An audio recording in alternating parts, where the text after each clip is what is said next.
obviously news down the road. You're now the longest serving head coach in North London. Can I get your reaction to Unai Emery's sacking? It's always sad news. I felt it as a kid when my dad was sacked as a manager. I felt myself when I've been sacked previously. There is not one single manager that is sacked that I'm happy with. I always feel the deja vu situation. So I'm sad for it, but that's life. And Unai is a fantastic coach. Not happy at Arsenal, obviously, but a fantastic coach with a proven record. A little bit of a rest.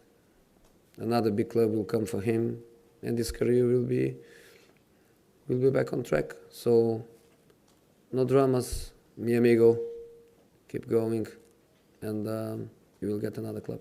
Do you mind me just off the back of that saying if this had happened a fortnight ago, was it the kind of job that you might have been interested in? There is no point to tell it. Didn't happen, happened now. And I'm so happy here that I couldn't even think about the possibility to go to another place. You can put now in front of me any club in the world, I would not move. It goes to George over here. Jose, are you surprised that Unai's lasted such a short space of time at Arsenal down the road? 1.5 seasons, right? I cannot comment on it. I'm not inside. I don't know the feelings. I don't know if Unai was even himself happy to leave. I don't know. I just can't know. I just can say that I'm always disappointed when the manager goes. Even when I was waiting for a job, even when I need somebody to get sacked for me to be eventually a possibility, is not something that I enjoy. In football and in life, when I hear about factories closing or people making redundant or this kind of story, I'm never happy. Can I ask you about Eric Dyer? How has he responded to being sacked in the first half in training this week? What position do you see him playing? Centre midfield or centre back for you? Both. It can be both. He's a good player, intelligent guy. Loves Tottenham. We love him. And as I was saying, it's a decision for the team. Was a decision for the team needs at that time. And he is one of the guys that understands easily that meaning. Because for him, the team is everything. You find sometimes in football some players where they are more important than the team. It's about them, and then when they remember that there is a team. Eric is not that. Eric is everything is about team. So he understood and is ready for tomorrow. And you mentioned Eddie Howe. He said it was great that you was back in the Premier League. He called you an unbelievable manager last week. Do you think he's ready to make a step up to a big club, a bigger club in Bournemouth? First of all, I thank for his words, and secondly, I think obviously yes, is what he did. Come to Bournemouth, to the Premier League. Lots of people, probably including myself, we would think that the club would struggle to stay in the division 1 year, 2, 3. It's not just about staying. It's about staying and staying in a solid way and playing good football and competing against the top teams. So Eddie now is not just a manager that occasionally coached in the Premier League. He is a Premier League manager by his own right. So with all the respect to Bournemouth, fantastic club that is also a Premier League club by own right. I think one day Eddie has to go and to go for better. Jose, Dele Alli, speaking to fans, many have spoken about him and a revival already, just 2 games under you. Is that too early early to be talking about him having a revival, but have you been impressed with what you've seen so far? I think we have to speak with him because it was not me, it was him. You know, I don't play, I don't fight, I don't run. He's doing everything by himself. We just try to give him the right conditions for him to feel well to do that. I have to say, two fantastic performances. He will not be the man of the match every game. He will have some matches where he will not play as well as he did in these two, but he has to keep a certain base, a certain platform of performance where he's never going below that. So let's put that as a base, and that's the objective. Fantastic player, young, with all the conditions to develop. So I think he bright future, and we just want to help him to reach these levels and to maintain these levels. Is he one of the players that you identified as getting more out of him? Like from watching Spurs in the lead up to taking the job, was he someone you thought you could get the best back out of him again? No, it's not just me. I think also you and everybody in the room. We saw Dele conquering the Premier League, arriving from MK Dons and immediately performing, and not just for the club, also for the national team. He had immediately a big impact, and we all know that in the past months was not him. Why? Is not for me to say.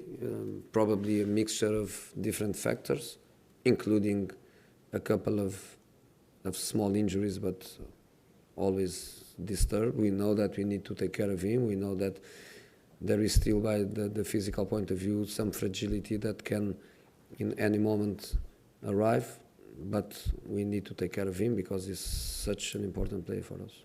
Final one from me. Just this time of year, we've already spoken to you about Emery departing. There's Pellegrini, Quique Sanchez-Flores, who's been under pressure, also Hasenhüttl at Southampton. Do you think that every week at the moment we could potentially be asking you about another manager? And what's your thoughts on that? Hope not. And I think you have so many great things to speak about that I don't think we need to speak about eventual people in trouble. We never know when people is in trouble, you know. So I think we should let everybody work until the last day. Everybody to be calm and to give their best until the last day. There is always a last day for everybody. When the last day arrives, then I think it's time to speak about, analyze the situation and speak about possible replacements. But people is in the job.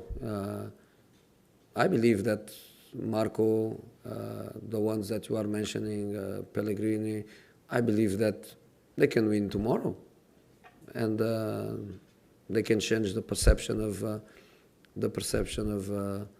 things. And it's also magnificent when you see, for example, Brighton giving an incredible contract to the manager and showing in November an incredible trust. This is the guy for the future. We give him X years of contract. That is also the other part of the job. He knows that he's going to be in that club for many years. He can work in this direction. So that's also good news. We know that football is very hard for us, but we also have these great examples of clubs and people with great conditions to work. Okay, we move to Dan over here. Jose, you said you felt like the supporters had mixed feelings on Tuesday night. Were you talking about the performance, or did you detect mixed feelings towards yourself? I'm nobody. About the result, they were there not because of me. They go there even if the manager is, they don't even know the name of the manager. They go there for that club. They are Tottenham supporters from probably the day they born. they were born. It's not about me, it's not about Mauricio, it's not the one that one day will come after me. It's about that club.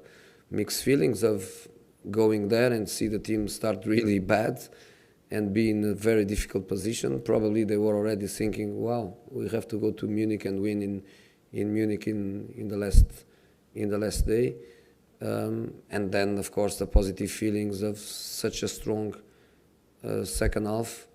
And I think then they were upset when the game finished, because 10 more minutes, I think, would be 5 or 6. But given your history, do you think it could take a bit of time for the Spurs fans to feel the love for you? Again, I'm not important. Is the club, is the club, and the feeling towards me is not important. The only important thing in relation to me is that they know that I give everything I have for this club, and it's the only club that matters for me. It's not my past, it's my present and my future. Okay, move to Ali. Jose, earlier when you were speaking about left backs, unless I missed it, I don't think you mentioned Ryan Sessegnon. Do you see him as more of an attacking player going forward? In this moment, yes. In this moment, yes. I think Ryan is absolutely fantastic. I know him since a kid in Fulham. I think when he come to first team, especially to Premier League, in the Championship, different. But in the Premier League, I think in this moment he's a winger, left winger, can play also on the right, can learn progressively, and even developing physically, which he's doing. Because the last time I met him and the first time I met him when I came here, he's already different physical. I think Ryan can obviously play as a left back. Probably the best left back in the last decade was probably Ashley Cole, in spite of he was from 2 enemy clubs. But he was fantastic. And Ryan has lots of similarities with Ashley, and he can learn how to defend. So yes, I think in the future he can be, but I think in this moment he's not ready to play as a left back. I'll just ask you, the two other summer signings, Tongi Ondembele and Giovanni Lo Celso. Before your arrival, they were starting matches. Obviously, your first two, they haven't really featured. Have they got to earn your trust? Not my trust. I think it's not about my trust, because they are good players and I know them very, very well. It's not like I didn't know them. I know the qualities they have. I know why the club bought. I know what the club saw in them. So I think good buys. Good decisions. And of course they will play with me. I always think that people that comes from abroad, from different leagues, sometimes they need a little bit of time to adapt to the Premier League, but great potential and more than happy to have them. Okay, thank you. We're going to take one each now. One from Stanley at the back and finish with Charlie. Just one each. Stanley, please, first at the back. Joseph, what have you made of Serge Aurier, the few games that has played under you? Obviously, he plays in a position which has been inconsistent. He has been inconsistent with how he played, but what have you made of him? And in addition, Victor Wanyama as well. He has been living in some kind of limbo. In every transfer season, we hear he's going, but he ends up staying. Where exactly does he fit in your plans? Serge, I think he has to be very offensive. That's his nature as a player. That's the best qualities he has. So I think he must have the freedom that I'm giving him to go forward, because he's where he can hurt opponents. He's where he can break the balance of the defensive teams, and I think he has conditions to evolution. Victor, I know how good Victor is. He is not playing lately.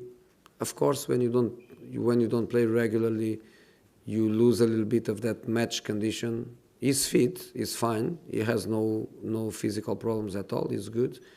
But one thing is to be fit, and another thing is match fitness, match intensity, match pace. He needs to play, and in this moment, in this phase, me just arriving and trying to organize the team and trying to get immediately a few good results is difficult to bring to the team a player in this situation. So in the ideal situation was for him to play, and then when he play, I think he will be back to what Victor is, and Victor is a very good player. Okay, last one from Charlie, then we'll move to the daily papers. Charlie. Just wondered, Jose, if there have been any players that have surprised you getting to see them up close over your first week in Charlie? No, I always told, sometimes people can say, oh, he's not Tottenham coach and he's speaking very well about them.